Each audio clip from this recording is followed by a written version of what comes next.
Hey guys, Mr. Turbo 458 here. Haven't done a video in a while. I apologize for that. Been pretty busy. This is one of the things I've been really busy with is my Bullpup air gun build. Now, I know a lot of you watch my channel for Volkswagens or that type of stuff. I do have more videos on the way for that as well. So, if this isn't necessarily your cup of tea, stay tuned. I am still working on Volkswagens. That's kind of what's been taking up some of my time as well. So, just a side note. Anyway, back to this gun. This is a Bullpup build. I built the stock for it. It's a Crosman Challenger 2000 or CH2000 177 caliber. Normally it uses one 12-gram CO2 cartridge.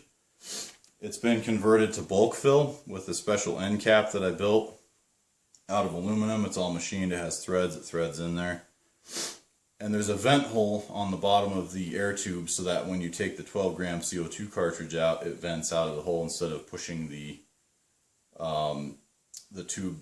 Well, it's not a tube, but the end cap with the rod on it to push on the CO2 cartridge. If it didn't have a vent hole, it could possibly, launch that. So there's a vent hole in there. So this is threaded in to the stock threads, and then it's pinned in through the vent hole, and then ahead of the vent hole, it has an O-ring seal.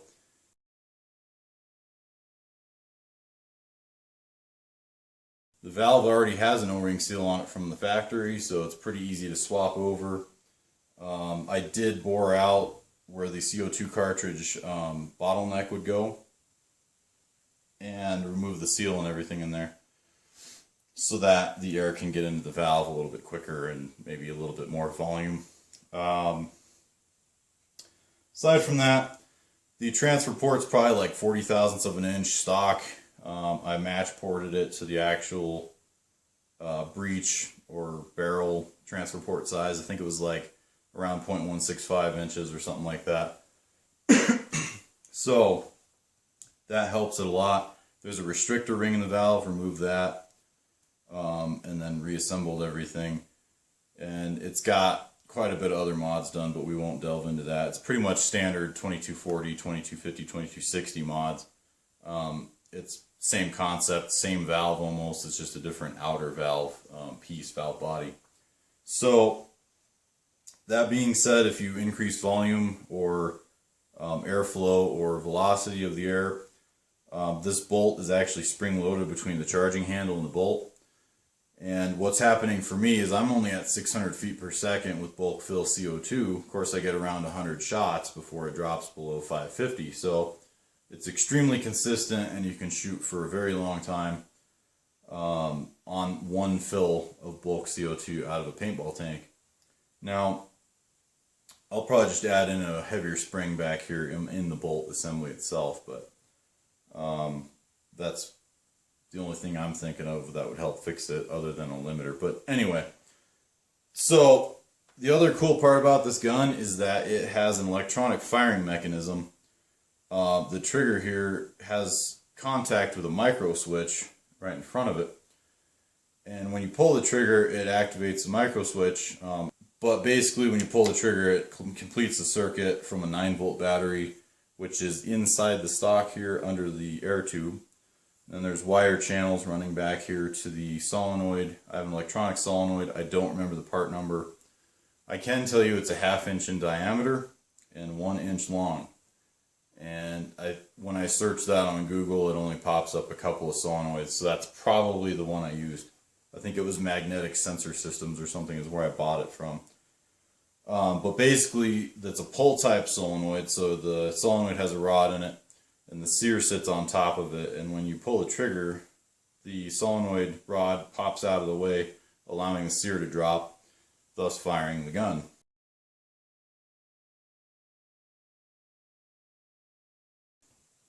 And I've got probably close to 1,000 shots through it in testing and in firing.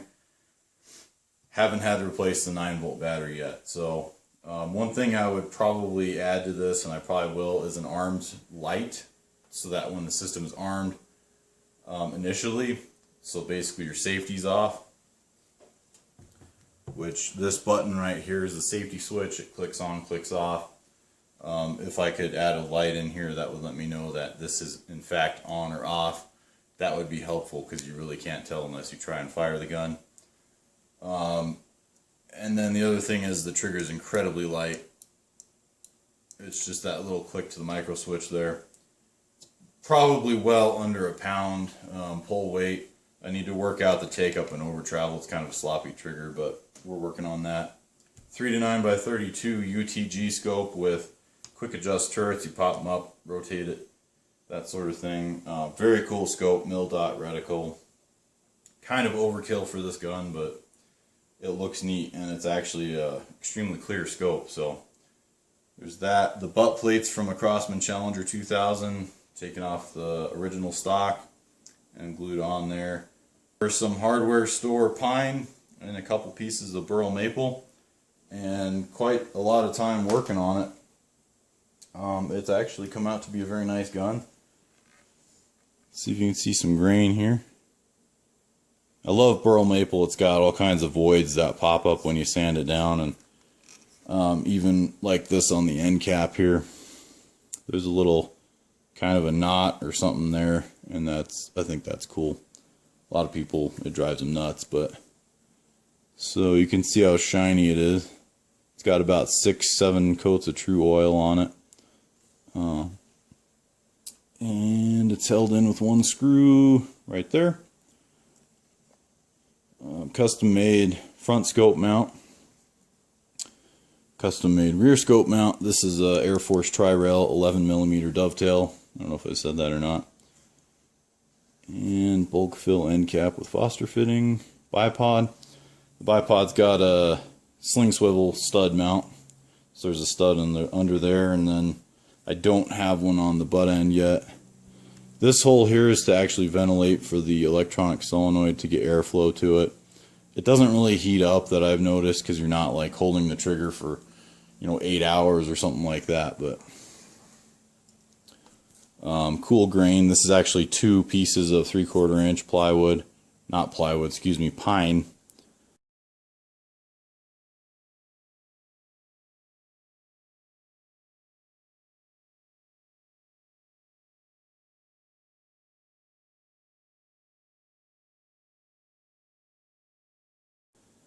You can see the seam there. Excuse me. Then everything's just pinned in, the trigger pin, micro switch pins. Those are just welding rod that I had. I'll probably replace them with brass just to make them look better. Custom made trigger shoe out of brass, knurled. It's very comfortable to use, and for being such a light trigger, you can really find that trigger shoe very easily. So there you have it. If you have any questions, let me know in the comments. I'll answer them to the best of my ability. I might do another video on this gun taken apart, so you can see the inner workings of it. Shoots pretty good, 600 feet per second bulk fill CO2 on 1200 psi of high pressure air. I was capping out at 875 feet per second with a 7.9 grain pellet, so it's not horrible. It's kind of impractical to shoot on high pressure air because it's like 2 or 3 shots and then it starts dropping off pretty quick. So, but the main purpose was a bulk fill gun that you could sit there and shoot all day, and a simple gun to shoot. I mean, bulk filling is pretty easy, anybody can do it, and at the same time you've got a lot of shooting capability out of one fill. So the purpose of the gun has been met and surpassed, I should say. It also has a power adjuster under here. You can't really see it too well. But I'll do another video on it if you're interested in it, with the inner workings. So, and if you're looking for more airgun videos, I'll probably have more on the way. So stay tuned. Thanks for watching, and have a good day.